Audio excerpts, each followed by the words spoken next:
name is Katie Napoleon. I'm a sophomore here at Arcadia.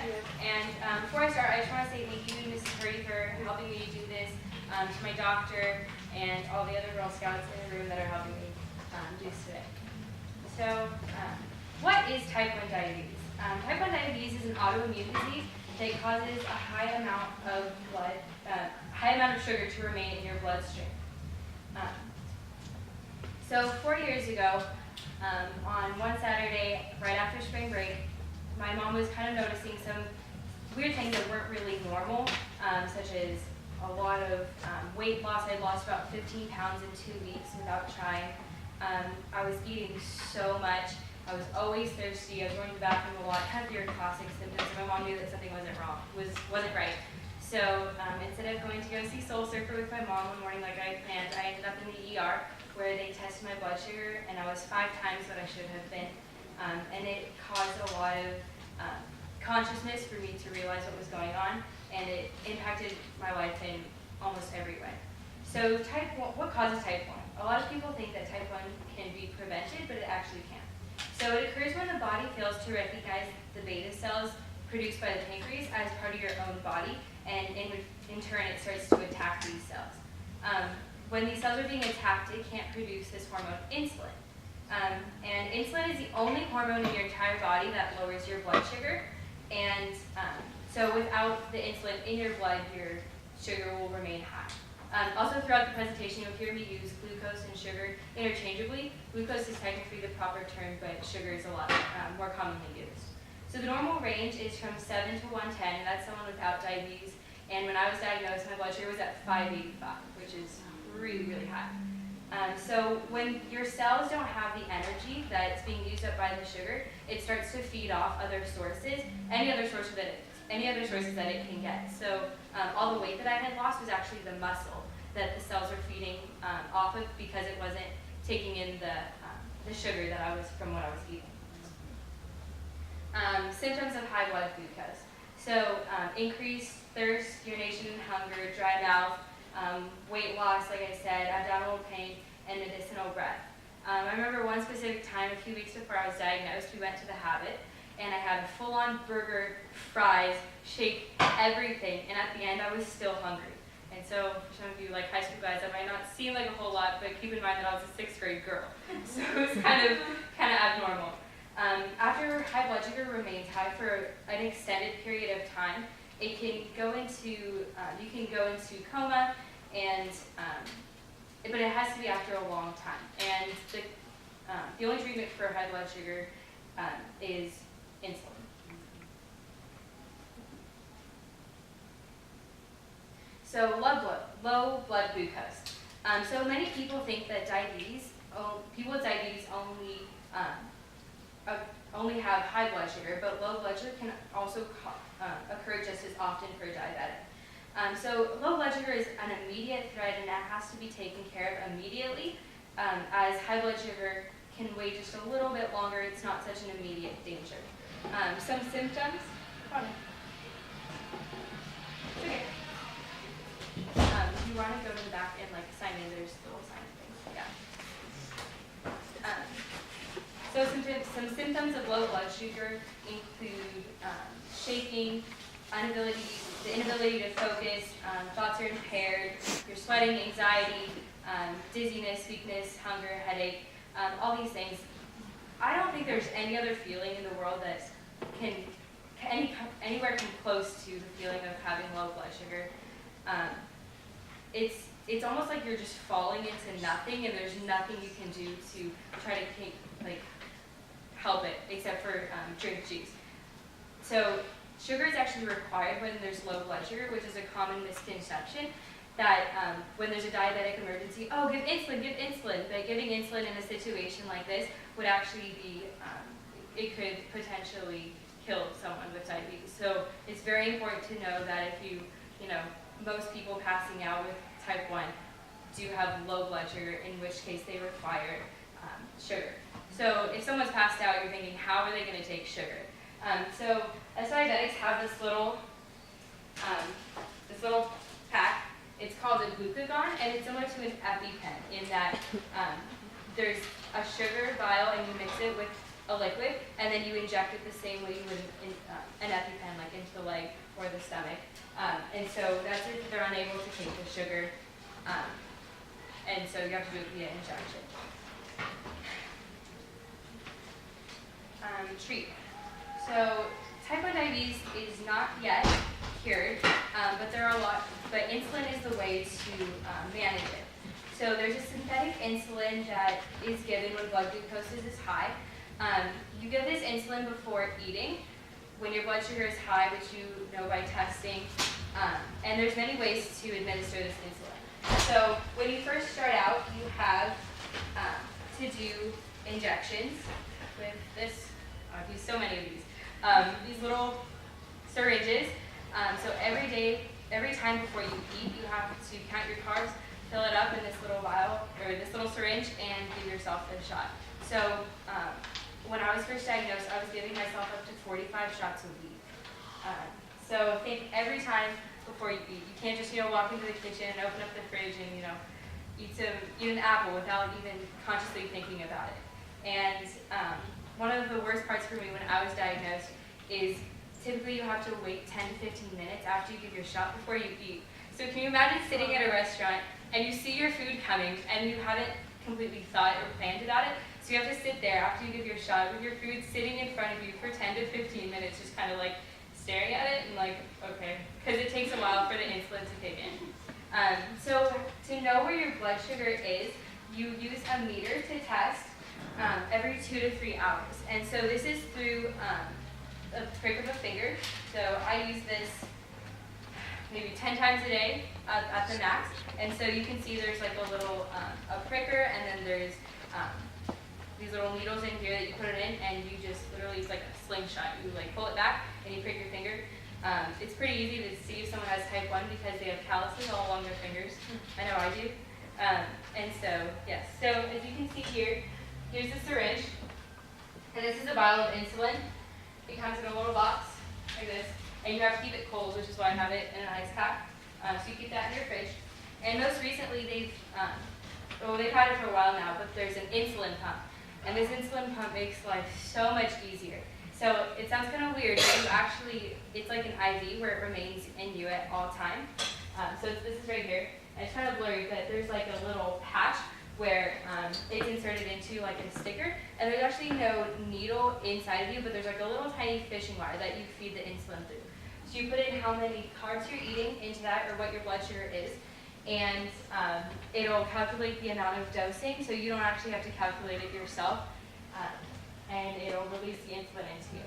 And so you change that every 2 to 3 days. So I went from having to give myself 45 shots a week down to 2 or 3. So you can see it was a really big difference in my life. Okay, so counting carbs. This is a major portion of type 1 diabetes, because what type 1 diabetes is when you eat the sugar, or when you eat any carbs, the insulin isn't released. So you have to do the work of your pancreas manually. Counting carbs is kind of different for everyone in that there's different like increments given for each person that's different. So it's not like a universal, for 10 carbs you give 2 units. It totally depends on each individual person. And that's a really big key thing, is that diabetes isn't necessarily a science that you get down. There's always something changing within your body based on hormones, and so it's kind of an art balancing in between all of it. One more thing is another large misconception is that diabetics count the sugar, where we actually count the carbs, where it's good to find something that doesn't have a huge amount of sugar in it, but the part that you actually give the dosing for is in the carbs. So this is like your typical nutrition label. You've got your fat, cholesterol, sodium, and then this right here is what I've looked at so many times on so many different labels. Another huge thing is, what do you do if you go to a restaurant where they don't have a label there for you? A lot of that comes with experience of just having type 1. I've had type 1 for 4 years, and I still don't even get everything down right. So the first Friday, I was diagnosed on a Saturday. I was in the hospital till Monday, and I had to go to school, so I went to school, and I was trying to be as normal as possible. And Friday night, my family was like, you know what, we can do this. We actually went out to PF Chang's, which was a big challenge because I didn't realize all the little sauces that restaurants put in your food, especially at an Asian restaurant such as PF Chang's, where there's a lot of sweet sauces that you don't know about, which led to my blood sugar being really high overnight. And I was like, what happened? And it was kind of a little bit traumatic, but you learn these things. And yeah, so this all just comes with so much experience of knowing at home, like looking at food labels and knowing like, what's in your restaurant. So my friends are like, so what else affects blood glucose? So I really wish I could tell you guys that food is where your diabetes stops and you can just live the rest of your life out normally. But at every moment, diabetes is in the back of my mind. Whether you have so many tests today or I'm giving a presentation in front of a bunch of people about diabetes, that can raise your blood sugar. All the adrenaline, the nerves, and everything, that all affects your blood sugar. So as insulin is the only hormone that decreases your blood sugar, every other hormone raises it. So you're kind of battling a lot of hormones with just one. So eating, sleeping, exercising, going to school, doing homework, all of that affects your blood sugar. So I wish I could be like, oh, I can't sit down for long periods of time. I can't study because my blood sugar raises. But I mean, you have to kind of live your life out, and that there's ways to control that, such as like increasing how much insulin you give yourself so it balances out throughout the day. Sometimes it's difficult to ensure that the blood glucose doesn't go too high or too low during physical activity. Physical activity lowers your blood sugar, but adrenaline, competition, all of that raises it. So how do you know how much of each you have? Like I said, it's just comes with experience, and I mean every game, for those of you who play sports, or every game is different depending on how competitive you're feeling, or if it's an easy game, how far you're running or swimming or everything. It all plays into it. So what does blood sugar affect? So we talked about what affects blood sugar, but what does blood sugar affect?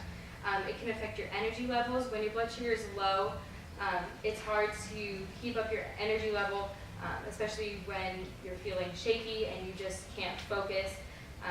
Sleep efficiency, when your blood sugar is too high or too low, you actually don't get your full potential of sleep because you're either having to wake up in the middle of the night and test your blood sugar, or you're low and it wakes you up in the middle of the night and you wake up and you're sweaty and it's gross and you have to like lumber your way to the kitchen and find a juice box and sit there with your head in your hands for 15 minutes waiting for it to come up.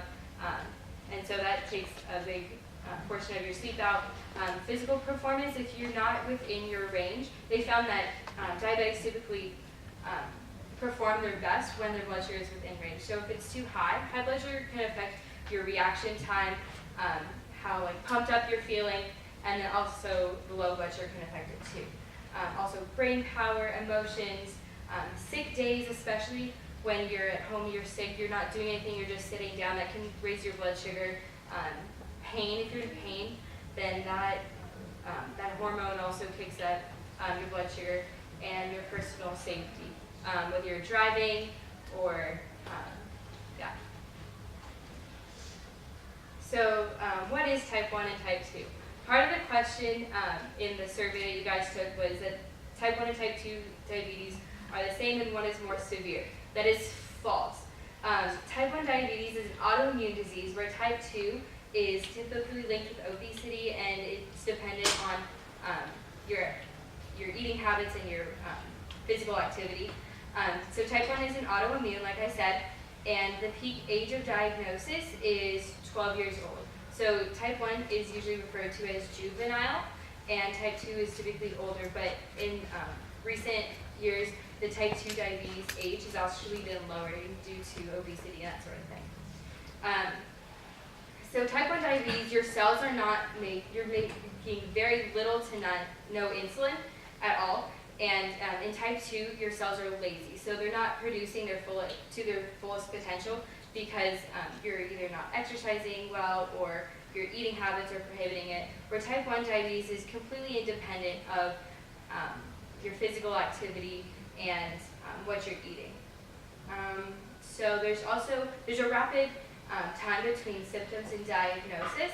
So like for me, I think I started getting the symptoms of diabetes maybe a month or less before I was diagnosed. For type 2, it's over a long period of time of not eating well, of not exercising, that sort of thing. So also for type 1 diabetes, there's many different types of insulin, but injections are the way best to control it. And type 2, there's injections, oral medications, so they're actually very different. Some common misconceptions. So that type 1 diabetes is a result of not eating well or inactivity. I've told people that I have diabetes and they're like, you're not even fat, like you have diabetes. And so I'm like, yeah, thanks for that, but it's totally different. And so type 1 diabetes actually refers to only 5% of the population that has diabetes. The other 95% all have type 2. So you can see why it's a lot less known, and that sort of thing. People with diabetes only experience high blood sugar. That is false, as I talked about earlier. Low blood sugar occurs just as often, and it can be often very annoying because it can occur during any activity you have, whether you're hanging out with your friends or during a game, and so you can see how having low blood sugar in the middle of an activity like that can really be annoying because you have to stop what you're doing for 15 minutes, and then maybe after your blood sugar comes up, then you keep moving on. Another misconception is that people with diabetes can't eat sugar. Sugar is in almost every food, and you can eat sugar. You just have to make sure that you give the proper amount of insulin right before you eat. And yeah. So some new technology that's coming out. So I already talked about the pump a little bit, but Juvenile Diabetes Research Fund, JDRF, is coming up with some really amazing things, such as the artificial pancreas. This artificial pancreas, they're trying to figure out a way to close the loop. So there's a reaction time in between when you eat the food and your pancreas releases the insulin, because that's something that you can't anticipate on your own. There's also a continuous glucose monitor. So like I said, I test my blood sugar by finger prick 8 to 10 times a day, and then plus also throughout the night if I feel like I'm not sure what's going to happen overnight. This continuous glucose monitor stays in you, similar to the pump, and it checks thousands of times a day, and it charts it all out. So you can see where you are during exercise, and it really helps you narrow in on where you need more insulin or where you need less insulin, depending on trends. So the common goal for people in type 1 diabetes research is make type 1 type none, and so that's something that we're always working towards. So why does education for type 1 diabetes in the school community matter? Academics, sports, clubs, and all the other student life activities already make for a super busy schedule, especially here at Arcadia High School where academics are so rigorous. And type 1 diabetes adds yet another responsibility for students to control, and it often goes unnoticed because people are like, oh, I don't want to say anything about my diabetes, it'll make me stick out, or it'll be a big deal. And this apprehension is especially felt when it'll interrupt their ability to fit in.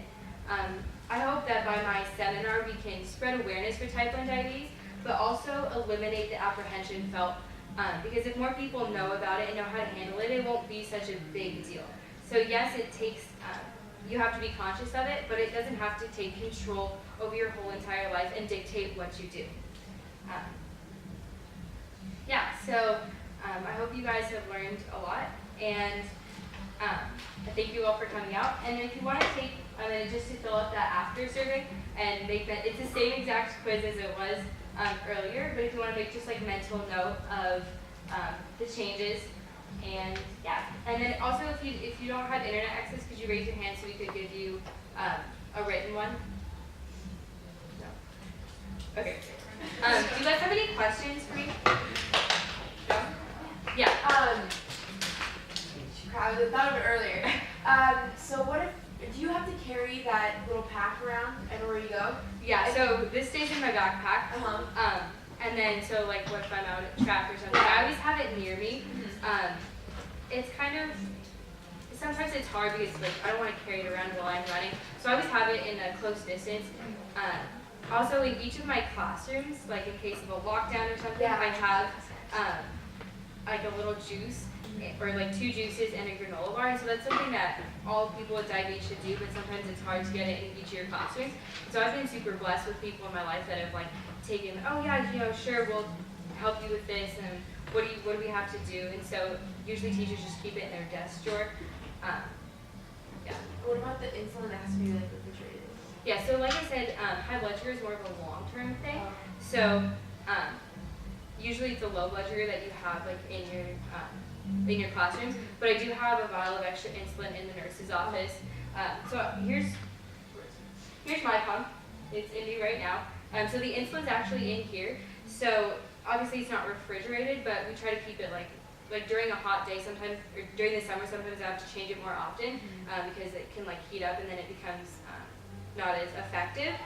So yeah, this is this, and so I do have an extra insulin vial in the nurse room. Yes? Could you speak about swimming with having pump? Yeah, okay, so I play water polo for those of you who don't know.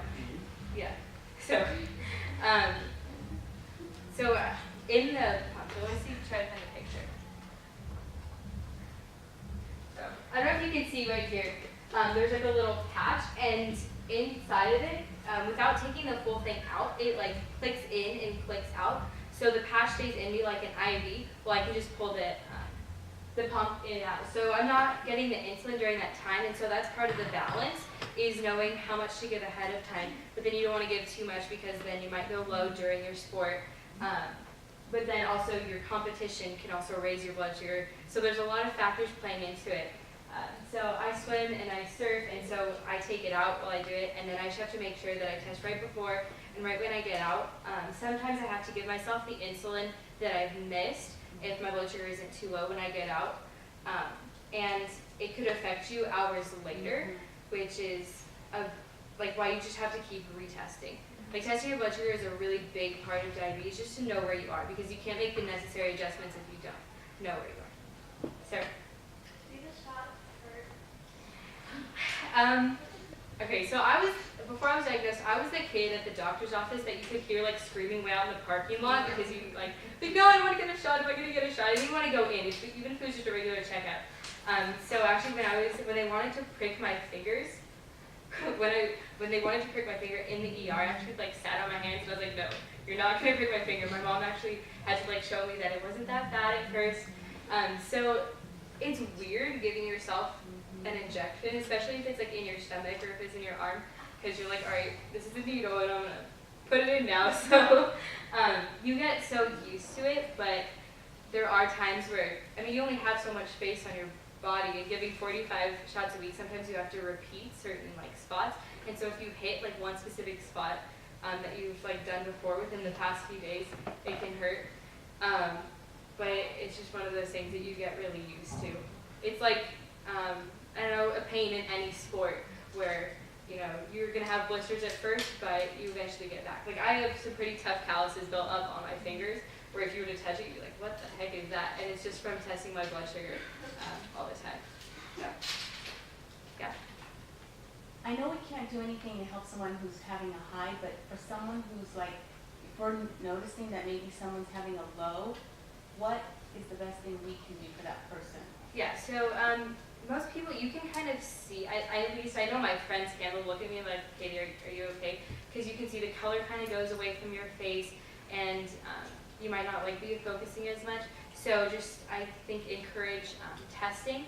And then also, I have some really great friends that keep little sugar packets in their backpack for me, which is amazing. I don't know how I got such great best friends.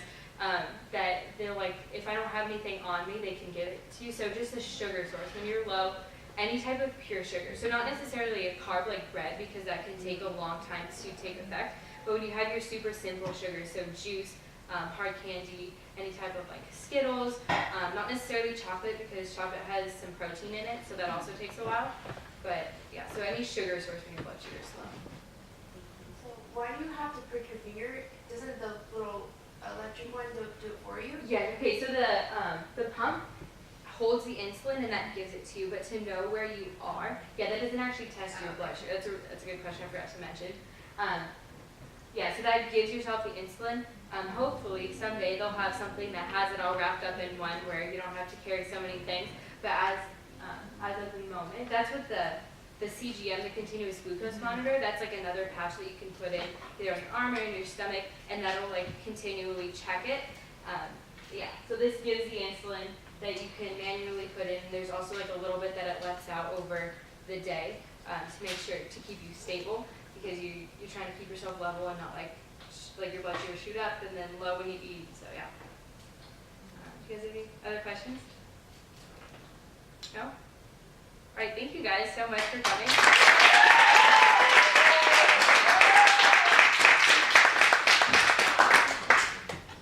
Katie, there are some people from Mrs. Branson's class